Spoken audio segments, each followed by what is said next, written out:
Well, thank you very much, and thank you for the invitation to appear here today. I want to tell you, I left San Francisco 48 hours ago, and I only arrived here about 2 hours ago, unfortunately, because of traffic, plane delays, etc. So I flew overnight, and I'm a little bit sleepy right now, but I'm going to give it my best effort. But if I make some mistakes here, you'll forgive me.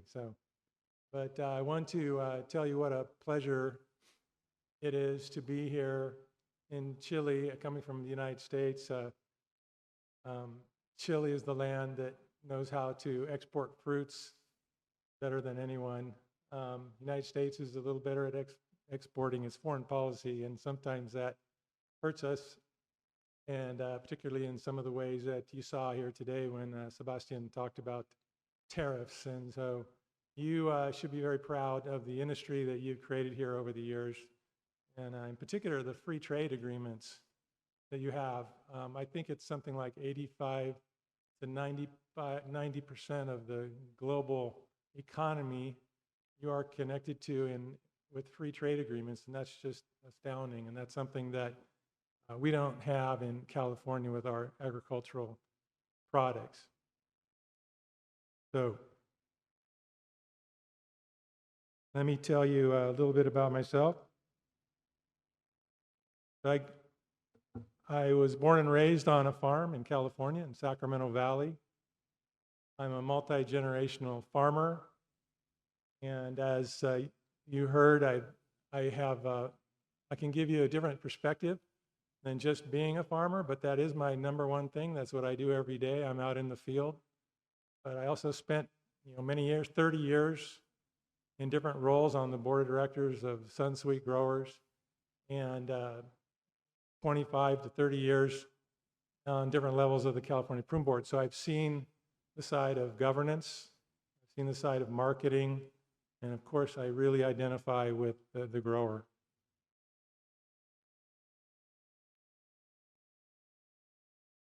So a little bit of history here. I have been to Chile many times over the years. I first came here in 1986. Spent 2 months touring the agricultural areas up and down the country. And I can't tell you how impressed I was with what I saw. I came back and I told my father, I said, Chile is an amazing country. It reminds me so much of California. But there's good news for us in California is that they are making so much money growing fresh grapes, fresh stone fruit, fresh apples, and exporting them, that because they're making so much money doing this, prunes aren't even on their radar screen. So I don't see that they're going to be a worry for us to compete against. And I remember actually talking to growers at that time, and they asked me how much I was making growing prunes, and they were comparing it to what they were making growing grapes and apples, and they literally laughed in my face at how little I was making compared to them. I came back in 2004, and things had changed. Suddenly, the profitability of some of those fresh fruits that Chile was exporting had diminished, and they were looking at alternatives to grow, and suddenly prunes jumped up on the radar, and they were already underway putting plantings in. I came back from that trip, and I appeared at a program much like this in California. It was California Prune Day, and I gave a report on what I had seen, and I said, get ready, everyone, because Chile is about to eat your lunch. And I said, they are going to be the new low-cost producer of prunes. You better get ready for some real competition. I don't think everybody at the time appreciated it, but you have proven that over the last 25 years, indeed that's the case. California had been the low-cost producer, and then Chile became the new low-cost producer, mainly because of your labor advantages. And what happened then is California was forced to adapt, so was France for that matter. And over the course of those 25 years, you could you could say that about 40%, maybe more, of the acres and tonnage was removed.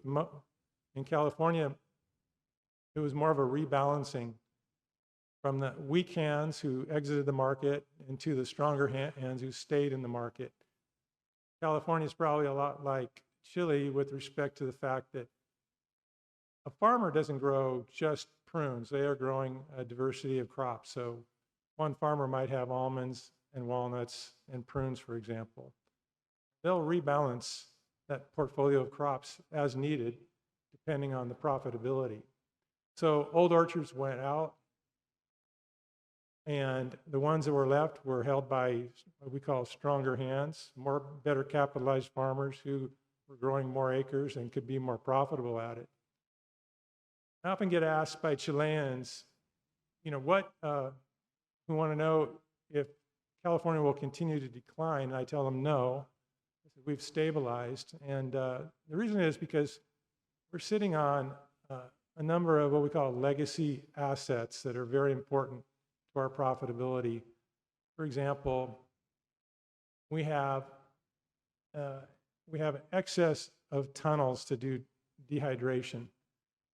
So it's very easy for a farmer now to find space and to dry his crop very quickly at optimum maturity.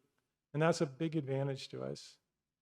And when we compare that to Chile, which is still, by and large, I don't know what the number is, 70% sun-dried perhaps. So we also have, well-established companies like, Sunsweet and Mariani, who've been there, got their assets paid off, and are here to stay. They're not going anywhere. We have other advantages that are kind of hidden advantages. Our fruit tends to, our maturity window happens all at once. It's not spread out like Chile, but we also have a drier climate during the harvest season. And that means our fruit stays on the trees all the way to optimum maturity, and we're able to get it off. It doesn't drop on the ground like it does here, where you have more of a climate associated with, more like we used to have in our coastal valleys. So you can get some humidity and some cloud cover and stuff. In Chile, a disadvantage, of course, is you're at the risk of weather. So what was it, 3-4 years ago, you had that extended harvest and you had so much rain impacted your quality. In California, because we can harvest at the optimum maturity and we don't lose that much fruit to the ground, we also get a better, what we call a dry ratio of the weight of the fresh fruit to the dry. And so this year, for example, I think we recorded in California the best dry ratio in our history. It was well under 3 to 1 ratio. It was 2.8 or 2.9, and that's in an average. A typical grower who waits long enough can get 2.5 ratio, which I think it's hard to beat when you compare it to Chile. So we have these reasons why I really think that the California industry is not going anywhere. It has stabilized at a level. I don't expect it to grow dramatically either. So what happened, though, during that period of time when California's production and France's production started diminishing and Chile started growing? Chile made a very rational business decision when they entered the market. And that was because they were the low-cost producer, they could take the price down to whatever level was required to make the sale. And they essentially bought market share. They didn't grow the market, they took market away from California and France. And that has occurred through this entire period that we're in. I think we've reached a point where we're getting to what I call the next phase of the global prune market, and I'll explain that in a moment. But first, I want you to realize that, and this graphic kind of helps you understand that, is that you have two engines that have to operate simultaneously for a prune business, in this case, to be effective. You have the production engine on the left.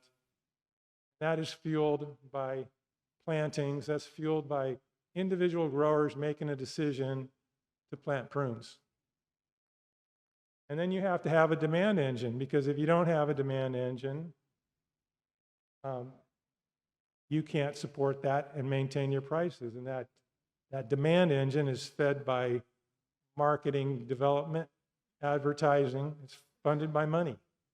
And when California and France's production started falling, their marketing dollars for programs like at the Prune Board and for branded companies fell with it, because they tied that to their production. So every ton that was lost in California and France represented a significant amount of marketing dollars that disappeared and were not replaced here in Chile to any great degree.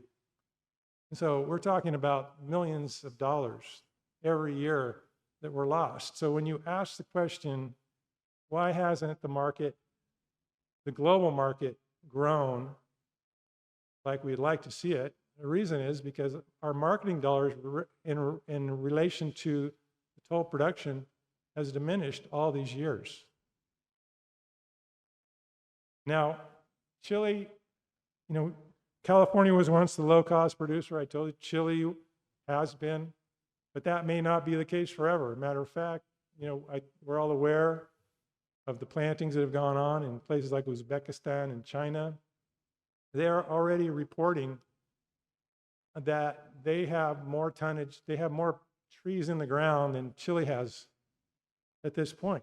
And they are very likely to become the new low-cost producer. So now what does Chile do? That strategy of taking market share may not be where they want to be going forward. So what happens when supply outpaces demand? When marketing investment is not expanding at the same rate as production. It's that old story that's happened with many other ag commodities. You have a race to the bottom. People can't afford to put money into their businesses or their crops. They sell it. They sell their product like potatoes. And as a grower, that's the last thing I want to do, is to sell prunes that cost a lot of money to grow like potatoes. And there's a race to the bottom. It creates a squeeze press on the profits of the business. And at the bottom there is the grower. The grower's getting less and less money when you're in a position where you have this happening. Now, this is a slide that Bastian has presented. I think it was last year he presented this, and I wanted to spend a little more time on it. He made some really good points last year.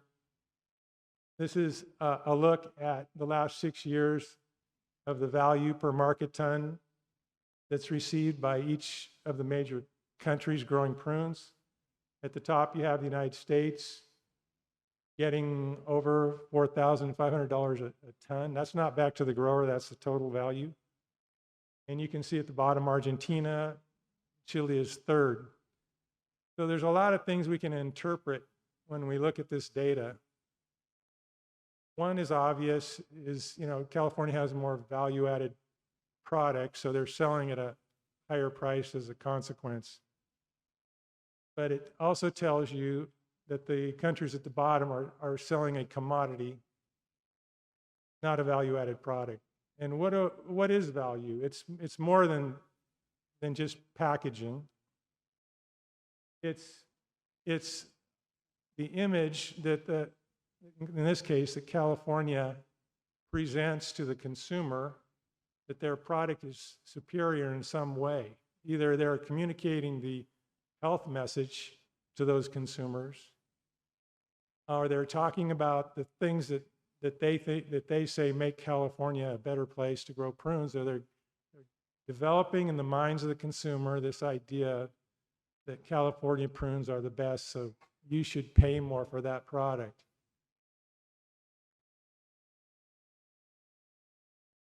Ultimately, what value means, and it means a lot of things, it means what the consumer thinks about that product in terms of its health attributes, etc.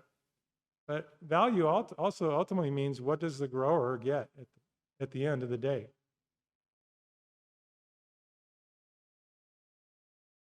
So we have this model. Sebastian talked about this, the California Prune Board. It's been around longer than I've been alive, and it's been funded. It's grower and handler funded. So the packer, we say handler, that means the packer marketer.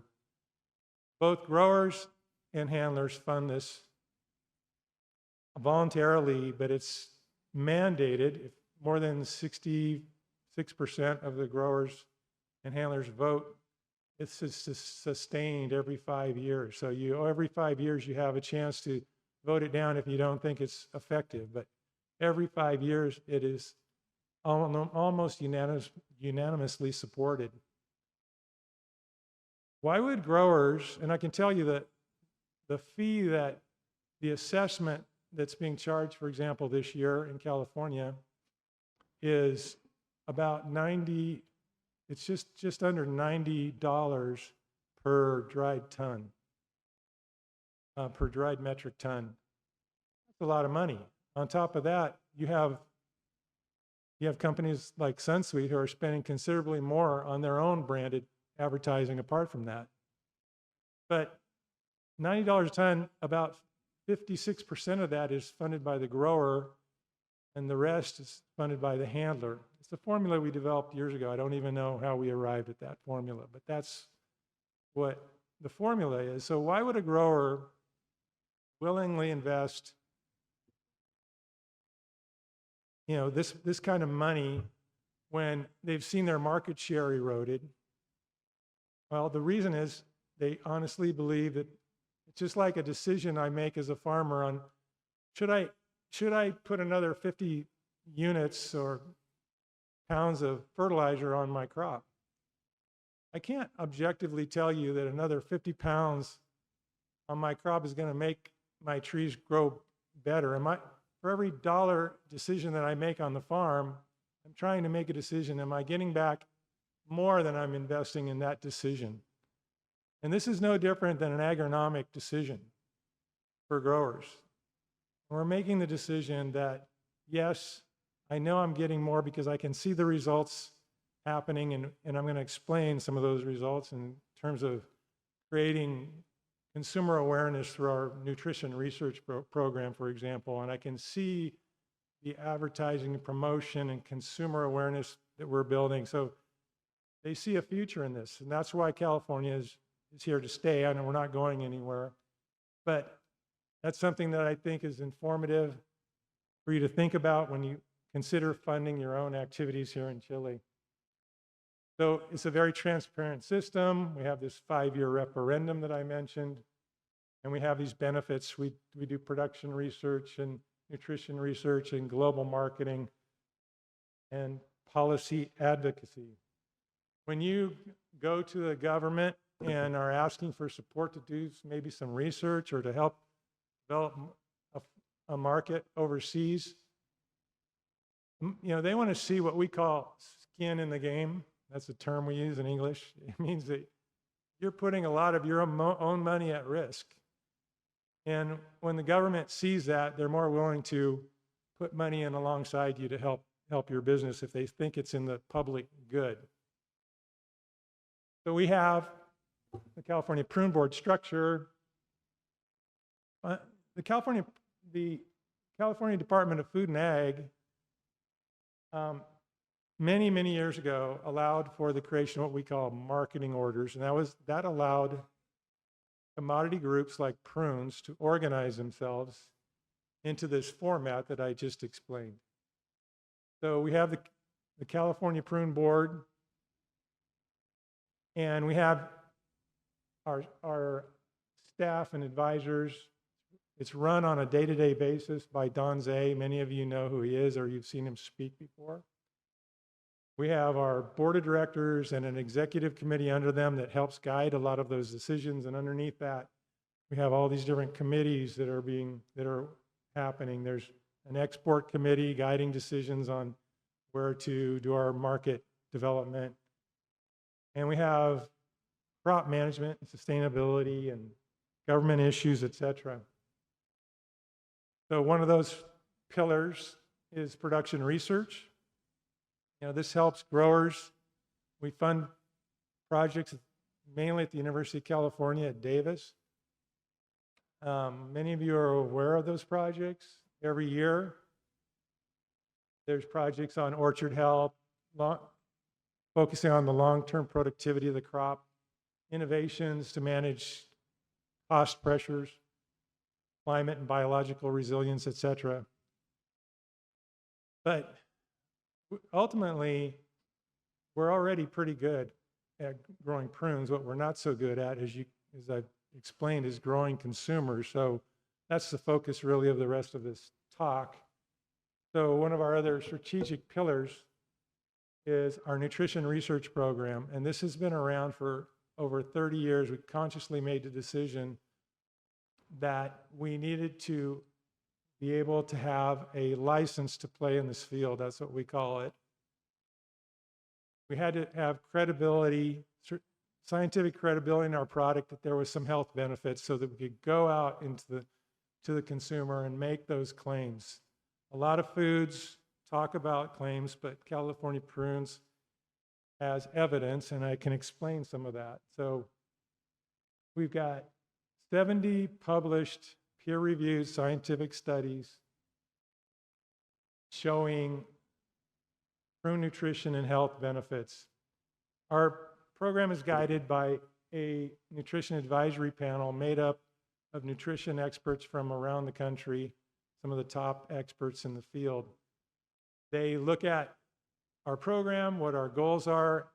They look at the existing research trends, what's legit, what's not, and help guide us on directions that we should take our research.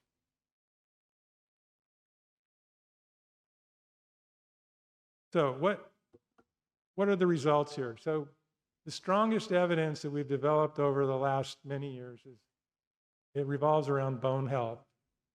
We made a conscious decision after many years ago seeing in mouse and rat model studies that there was some magic going on with prunes and the ability to stabilize and build bones. And so many years ago, the first study on humans happened in Florida State University.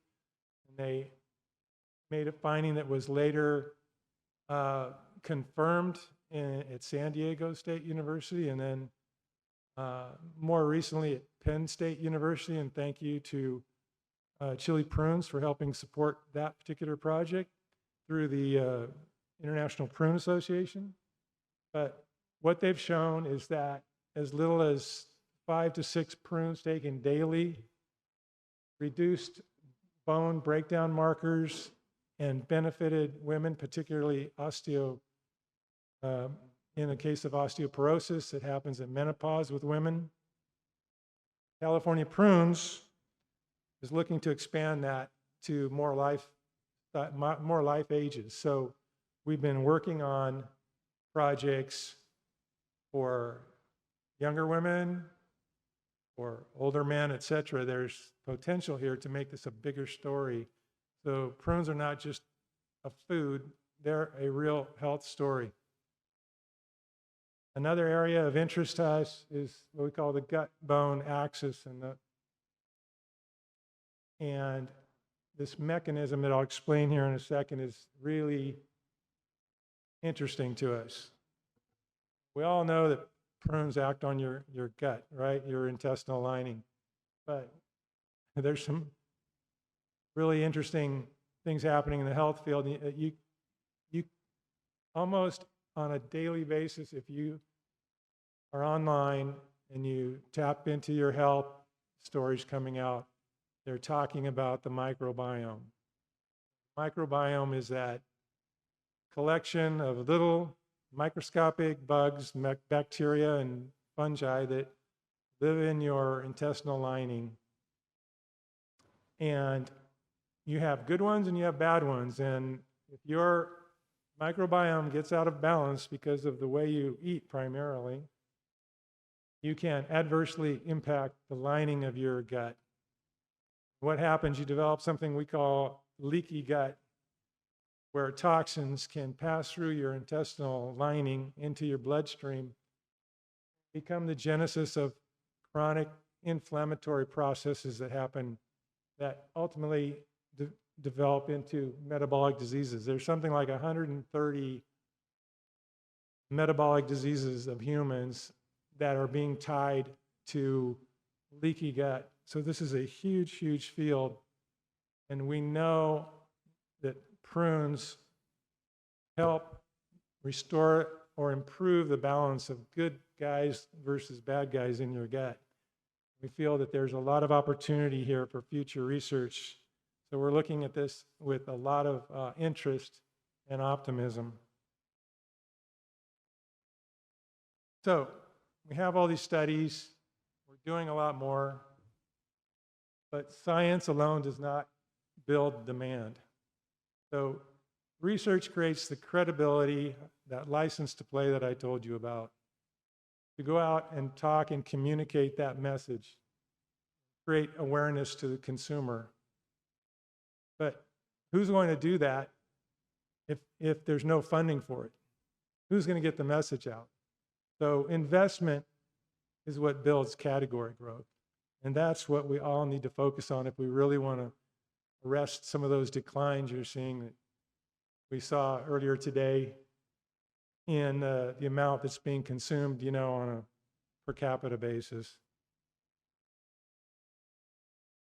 So that scientific knowledge then becomes a driving force for messaging. And you saw that, you know, young consumers are of great interest to all of us. And we saw here the slide that showed, you know, what their motivations were. And I think two of those top three that you presented here today, Sebastian, were right up our alley. Prunes are ideally positioned to take advantage of the new health interests of young consumers. And each, you know, every country is going to be looking at, Chile has different markets and interests than maybe California. You have to look at, you know, are the consumers in India different than the consumers in Mexico or in Brazil? But in the end, it's not as important to me as a grower in California. It's not important to me that Chile develops a new customer in Sao Paulo, Brazil, or in Singapore. I'm going to be happy if Chile develops a new customer, because we won't be fighting over the same market share. We'll be expanding the market, and that's really the goal that we want here. So all of this is designed to create what we call consumer pull. The consumer wanting to pull prunes off the shelves because they've heard about the attributes. They're willing to spend more for them because that's a priority to them. Price isn't the priority anymore. It's quality, it's health. That's the priority for them. We want to create this pull from the consumer. The trade, those are the people in the middle that are buying and selling prunes from packers and distributing them and getting to the marketplace. They respond to that pull. If you don't have that pull from the consumer, they're just looking for the lowest price. So when the consumer is actively demanding more product, then you're in a good position. That's what you want. So the trade responds to pull. The consumer demand requires consistency of your product and your messaging, credibility that we can develop through science, et cetera, and long-term investment, not just 1 year. You've got to be willing to commit to this. So I talked about that all, you know, you talk to your consumers in different ways depending on who they are, you know, what culture they come from, et cetera. Chile has their own market research, and they know what certain consumers want, and they can address that based on the information that we've developed. And, you know, there's a question of, you know, collaboration or competition. There's ways we can collaborate together, but we're always going to compete, and that's not a question. But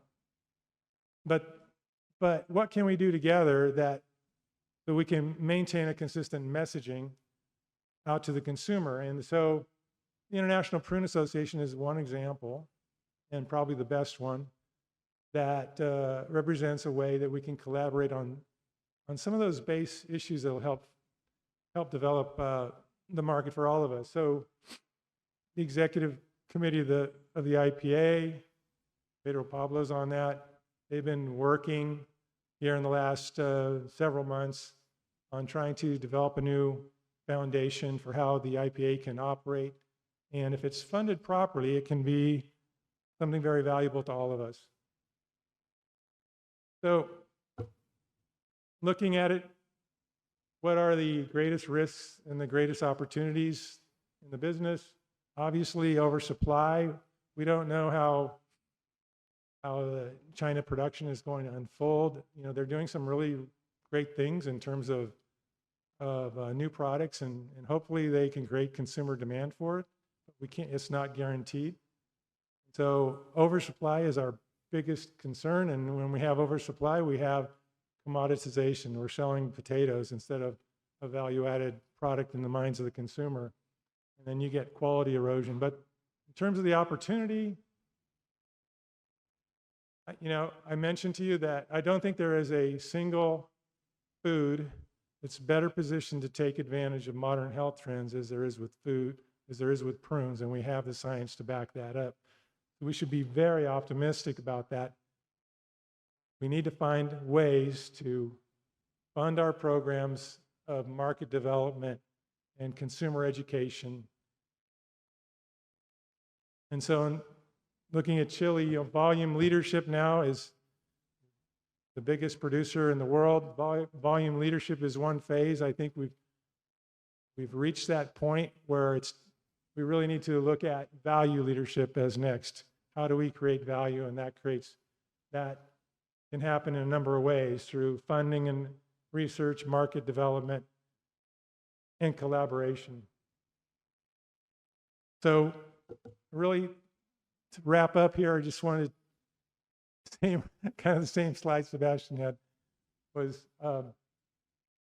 We're at a crossroads here. One road, you're pushing product into the market.